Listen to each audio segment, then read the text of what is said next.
I'm Attleboro in Washington. President-elect Donald Trump announcing plans to impose new tariffs on goods coming from Canada, Mexico, and China the day he takes office. Trump claims it will push these countries to address their roles in the fentanyl crisis and issues at the southern border. But most economists warn tariffs will mostly punish American consumers. With the release of these two Truth Social posts Monday night, President-elect Trump put Canada, Mexico, and China on notice.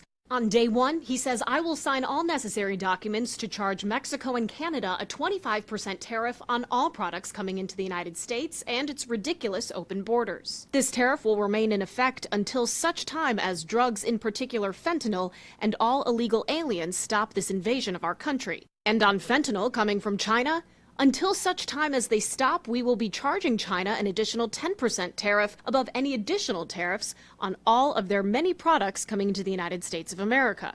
It's the start of following through with his campaign promise to impose across-the-board tariffs. To me, the most beautiful word, and I've said this for the last couple of weeks, in the dictionary today, is the word tariff.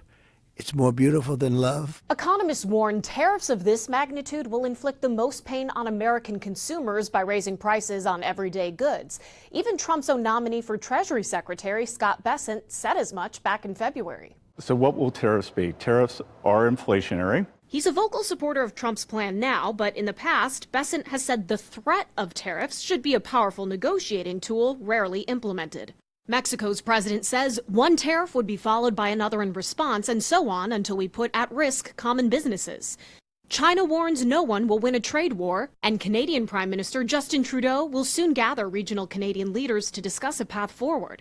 After all, these tariffs would violate the terms of the USMCA, a trade agreement Trump negotiated in his first term. Back in the U.S., the private sector is bracing for impact. If we look back historically, when tariffs were enacted 7 years ago, it did result in higher prices for customers. Trump rejects claims his tariffs will raise prices on Americans, and if he follows through with promises from the campaign trail, they'll be targeted at many more countries to come.